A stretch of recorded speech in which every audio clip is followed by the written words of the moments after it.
नमस्कार, जय श्री कृष्णा। आज हम आपको बताने जा रहे हैं कि यदि आपके वृष राशि है या फिर आपका जो लग्न है वह वृष है तो सितंबर 2020 आपके लिए कैसा बीतने वाला है। सबसे पहले आप देखें कि आपका जो लग्नेश है, आपका जो राशि है वह कहाँ पर विद्यमान है, किस भाव में संचरण कर रहा है। उससे आप पूरे महीने का जो अप एंड डाउन है, पूरे महीने के उतार चढ़ाव को आप सहने में सक्षम हो पाएंगे।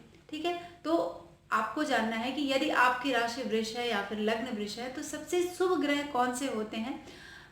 बुध और शनि ये सबसे शुभ होते हैं आपके लग्न चार्ट के लिए, आपके राशि चार्ट के लिए। ठीक है, राशि को भी हम लग्न मानते हैं और राशि से भी हम चंद्र लग्न देखते हैं और लग्न से भी हम लग्न का निर्धारण करते हैं। तो यदि आप वृष राशि के हैं या फिर आप वृष लगन के हैं तो आप दोनों लोग हमारे इस वीडियो को देख सकते हैं। बिल्कुल से कंफ्यूजन वाली स्थिति ना रखें मित्रों।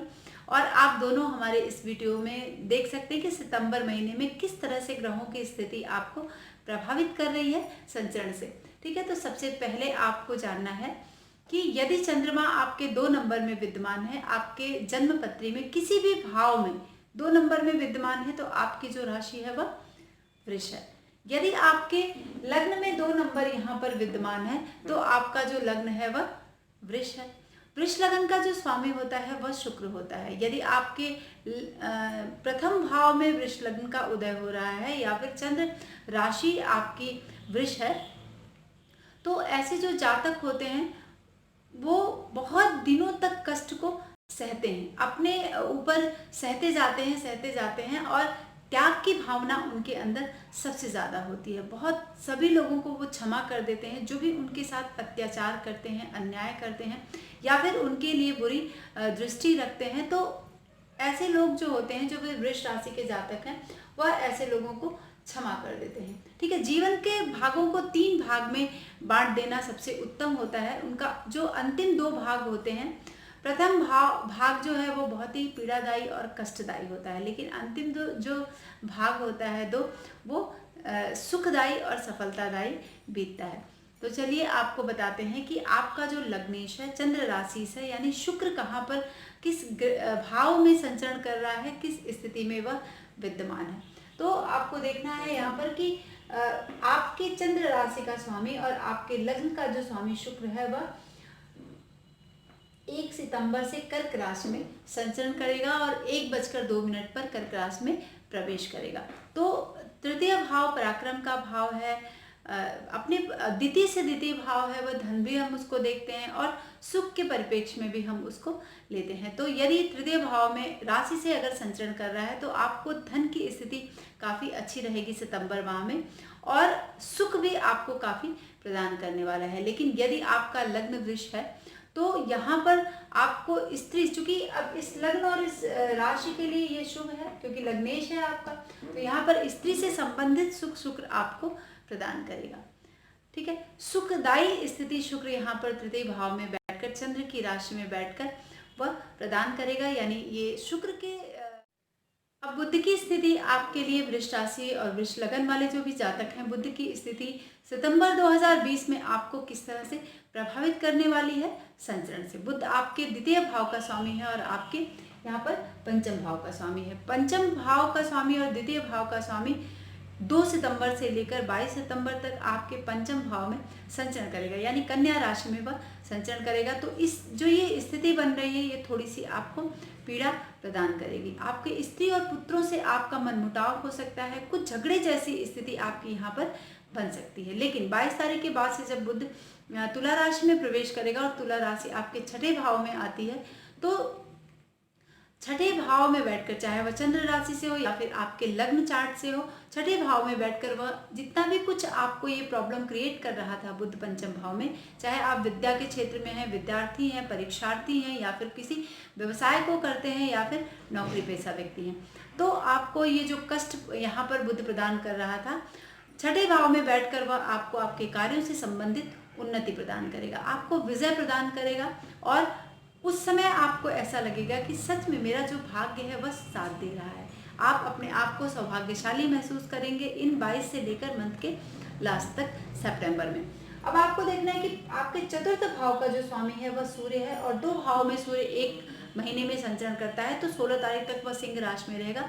16 तारीख के बाद से वह कन्या में प्रवेश करेगा, जिससे कि चतुर्थ भाव में बैठकर जो सूर्य की स्थिति है वह थोड़ी सी रोग को लेकर या फिर जायदाद को लेकर आपको पीड़ा प्रदान कर सकती है, क्योंकि चतुर्थ भाव घर का भाव है और यहाँ पर आपको इनसे संबंधित कुछ दिक्कत आ सकती है। तो अपने स्वास्थ्य पर थोड़ा सा सूर्य को लेकर, अगर सूर्य का जो संचरण है वह आपके फेवर का नहीं है, क्योंकि ये चतुर्थ भाव का स्वामी चतुर्थ में ही बैठेगा, तो आपको इनसे संबंधित थोड़ी सी पीड़ा प्रदान कर सकता है। लेकिन जब वह पंचम भाव में 16 तारीख के बाद से आएगा, तो चूंकि यहाँ पर बुध और सूर्य जो है दोनों एक साथ बैठकर ये थोड़ी सी प्रॉब्लम और पीड़ा दे सकते हैं, चाहे वह संतान से संबंधित हो, शत्रुओं से संबंधित हो या फिर आपके स्वास्थ्य से रिलेटेड हो। सूर्य स्वास्थ्य का भी कारक ग्रह होता है मित्रों, और पंचम भाव का भी कारक है, उदर का कारक है, और सारी जो प्रॉब्लम हमारे जो शरीर में उत्पन्न होती है वह हमारे जो पेट का जो हिस्सा है, उदर का जो हिस्सा है, वहीं से सारी चीज़ें गवर्न होती हैं। तो ये स्वास्थ्य से संबंधित दिक्कत आपको सूर्य प्रदान कर सकता है, जिसमें आपको बहुत सावधान रहने की ज़रूरत है और बहुत ही अवेयर रहने की यहाँ पर ज़रूरत है। बुध और सूर्य एक साथ बैठकर आपको स्वास्थ्य से संबंधित दिक्कत करेंगे। स्त्री और पुत्र में थोड़ी सी बाधा आ सकती है, उनके सुख में आपको यहाँ पर बाधा मिल सकती है। इसको लेकर आपको बहुत सावधान रहना है, जिससे कि आपके मन में थोड़ा सा एक दुख होगा और जिससे कि आपको लगेगा कि अब हमारा जो काम है वह कठिन हो गया है, चाहे वह स्वास्थ्य से संबंधित हो, आपके व्यवसाय से संबंधित हो, नौकरी से संबंधित हो। इस तरह के जो फल है वह सूर्य के संचरण से आपको प्राप्त होंगे। तो सूर्य और बुध आपको देखना है कि दोनों यहाँ पर आपको 22 तारीख तक, ठीक है, ये दिक्कत आपको प्रदान करेंगे। 22 तारीख के बाद से जब बुध का संचरण हो जाएगा छठे भाव में, तो वो आपको शुभता प्रदान करेंगे। लेकिन सूर्यदेव यहाँ पर बैठकर पूरे महीने आपको थोड़ा सा कठिनाई वाला समय प्रदान करेंगे। अब आपको देखना है कि आपके सप्तम भाव का स्वामी और आपके द्वादश भाव का जो स्वामी है वह मंगल है। मंगल का जो संचरण है वह 16 अगस्त को वह मेष राशि में होगा और 10 तारीख से सिंह में 10 सितंबर को मंगल जो है वह वक्री हो जाएगा। तो मंगल जब वक्री होगा तो वह आपके एकादश भाव पर भी प्रभाव डालेगा, ठीक है। एकादश और द्वादश दोनों भाव पर यहाँ पर मंगल देव जो है वह प्रभाव डालने वाले हैं। तो जब द्वादश भाव में, चूंकि 10 तारीख के बाद से द्वादश एकादश में भी प्रभाव डालेंगे, तो आंखों में कुछ आपको कष्ट प्रदान कर सकते हैं। 10 तारीख तक आपको पित्त से संबंधित कुछ समस्याएं हो सकती हैं। घर में आपके जो, अगर आप विवाहित हैं तो पुरुष हैं तो स्त्री और स्त्री है तो पुरुष, इन संबंधों में कुछ आपको यहाँ पर क्रोध का सामना करना पड़ सकता है आपके जीवन साथी से, जिसको लेकर आपके मन में दुख होगा और आपका जो व्यवहार है, आपका जो नेचर है वो बहुत जैसे लगेगा कि आप गर्वान्वित होंगे इस बात को लेकर। एक अंदर से एक घमंड वाली स्थिति आपके अंदर पैदा होगी, जिसको लेकर आपको बहुत कष्ट हो सकता है और कुछ मन में दुख हो सकता है।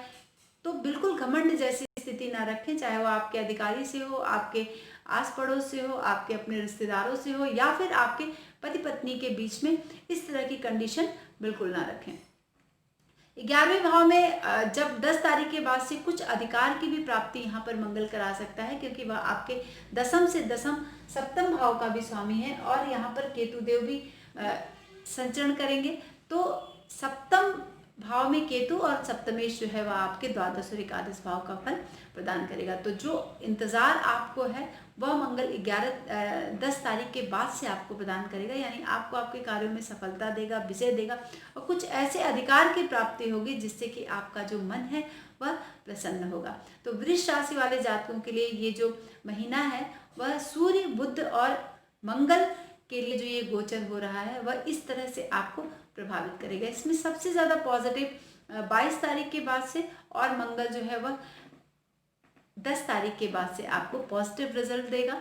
तो 10 तारीख और 22 तारीख के पहले बुध और मंगल के लिए आप गाय को हरा चारा खिला सकते हैं और रेड कलर की चीज़ों का आप दान हर मंगलवार को कर सकते हैं और मंगल के मंत्र जाप भी कर सकते हैं, जिससे आपको शुभता प्राप्त होगी।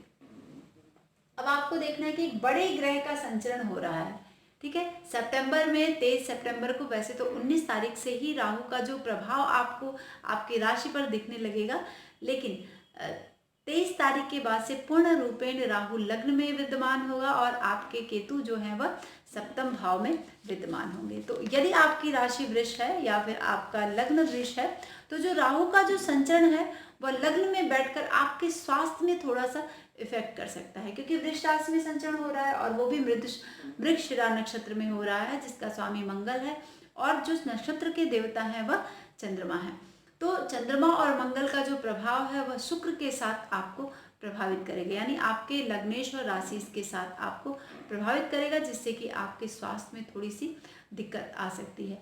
और सप्तम भाव में जो केतु देव है यहाँ पर थोड़ा सा नुकसान आपको प्रदान कर सकते हैं सितंबर 2020 में। वैसे तो 18 महीने राहु और केतु का संचरण होता है, तो ये 18 महीने एक जैसा ही प्रभाव देते हैं। ऐसा नहीं कि वो प्रथम देश काल में दे दें या फिर द्वितीय देश काल में या फिर तृतीय देश काल में, नहीं, ये एक जैसा प्रभाव देते हैं। कभी अचानक से आपको दिक्कत पहुंचा सकते हैं, तो इसके लिए आपको 18 महीने राहु के मंत्र का आपको जाप करना बहुत ज़्यादा ज़रूरी है, या फिर आप हर सैटरडे को बटुक भैरव स्त्रोत की आराधना करें, जिससे कि आपको बहुत ही ज़्यादा शुभता प्राप्त होगी। अब आपको देखना है कि बृहस्पति की स्थिति धनु राशि में है, ठीक है, और बृहस्पति जो देव है 13 तारीख को मार्गी हुए हैं और आपके 13 सितंबर को वह मार्गी होंगे। 13 सितंबर तक आपको बृहस्पति थोड़ा सा दिक्कत कर सकते हैं, क्योंकि वह वक्री हैं और अष्टमेश है, अष्टम भाव में बैठे हैं और एकादशेश हैं।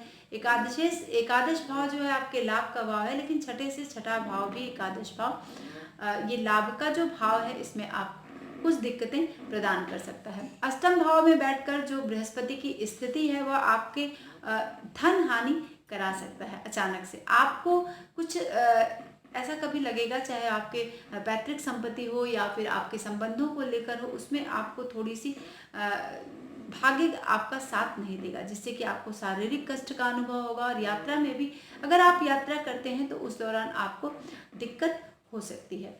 अष्टम भाव में बैठकर आपके शारीरिक कष्ट को यहाँ पर बृहस्पति देव पिछले अभी 12 से 13 महीने में बढ़ा रहे हैं। अगर वृष राशि के आप व्यक्ति हैं तो आपको यात्रा में कष्ट हो सकता है। आपको अगर दशा महादशा अंतरदशा अगर मार्केज की चल रही है और तो आपको यहाँ पर कुछ कष्ट मिल सकता है।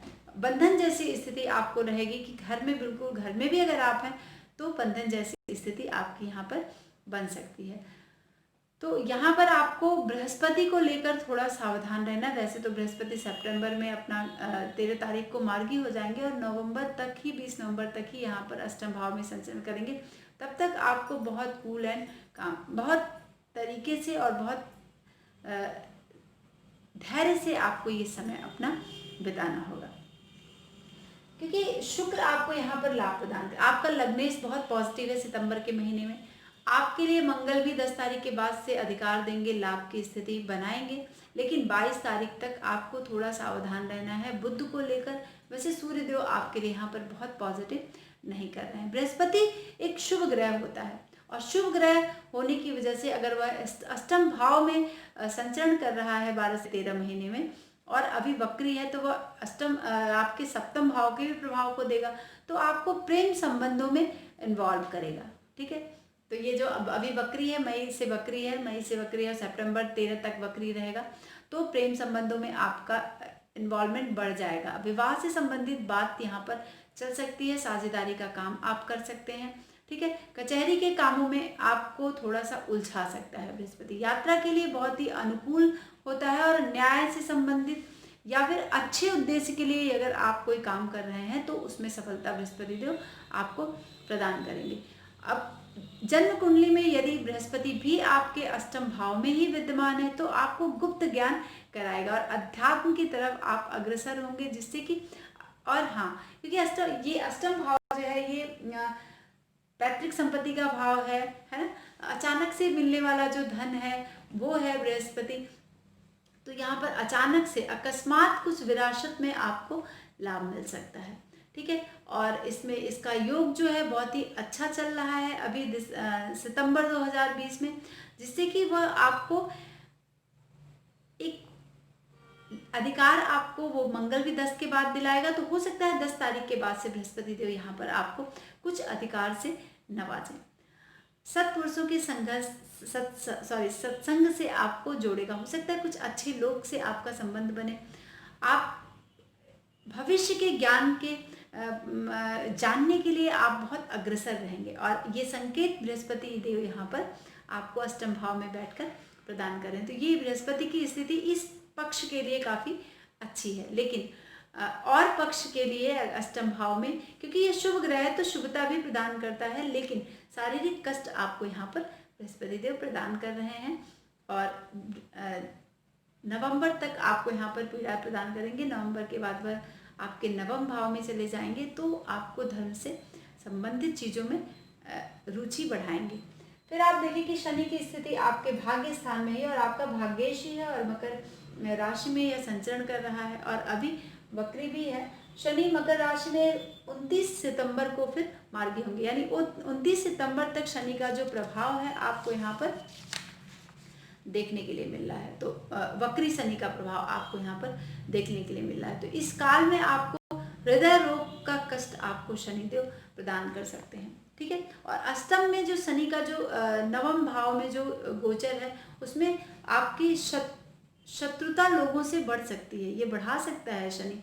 और एक स्थिति ऐसी होगी सितंबर 2020 में कि बहुत कटे कटे से आप रहेंगे और आपको ऐसा महसूस होगा कि बंधन, हाँ, अगर आपके जन्मपत्री में बंधन योग है, कारागार योग है, तो इससे आपको सावधानी बरतनी है इस समय काल में। जब तक शनि वक्री है तो बहुत ज़्यादा आपको संभल के यहाँ पर रहना है, और कुछ क्राइसिस भी शनि यहाँ पर दे सकता है। कोई भी व्यवस्थित कार्य आपका इस काल में नहीं होगा, जिसके आप आशा कर रहे हैं, उम्मीद कर रहे हैं कि कुछ अच्छा हो हमारे साथ, लेकिन शनि कुछ शुभ यहाँ पर नहीं करा रहा है। क्यों? क्योंकि एक तो वक्री है, दूसरे मकर राशि में शनि जो है वह उत्पात करता है, और आप देख रहे हैं कि जब से शनि का संचरण मकर राशि में हुआ है तो वह किस तरह से पूरे विश्व पर अपना प्रभाव बनाए हुए हैं। तो ये रहा मित्रों वृष राशि का पूरा आपका जो सितंबर 2020 का संचरण। अब शनि भी आपको बंधन जैसी स्थिति, कुछ कष्ट प्रदान कर रहे हैं, कुछ क्राइसिस से दो चार करा रहे हैं। बृहस्पति देव आपको लाभ करा सकते हैं, है ना। 10 तारीख के बाद से मंगल जब वक्री होगा तो 11वें भाव पर प्रभाव डालेगा, और बृहस्पति भी वक्री है, 13 तारीख से वह मार्गी होंगे। तो 13 तारीख के बाद से और 22 तक, क्योंकि 22 के बाद ये स्थिति आपको यहाँ पर शुभदायी बना सकते हैं, ठीक है। क्योंकि सप्तम भाव में फिर बुध की भी स्थिति हो जाएगी, यानी आपके पंचम भाव का स्वामी सप्तम में आ जाएगा, सॉरी छठे में आ जाएगा, तो ये एक शुभदायी स्थिति से आपको दो चार कराएगा। तो शनि का उपाय आपको यहाँ पर करना है, आपके भाग्येश को यहाँ पर बहुत ज़्यादा मजबूत करना है, और शनि से संबंधित जो जयंती मंगला काली भद्र काली कपालिनी दुर्गा क्षमा शिवा धात्री स्वाहा स्वधा नमोस्तुते, इस मंत्र का जाप अगर आप करते हैं पूरे महीने, और बटुक भैरव स्तोत्र को आप करते हैं और सूर्य को जल देते हैं, तो बहुत ही पॉजिटिव स्थिति वृष लगन और वृष राशि वाले जातकों के लिए यहाँ पर मिलने वाली है। तो मिलते हैं नेक्स्ट वीडियो में मित्रों। और हाँ, अगर आपको हमारा विषय पसंद आता है तो अपने दोस्तों में साझा ज़रूर करें। नमस्कार।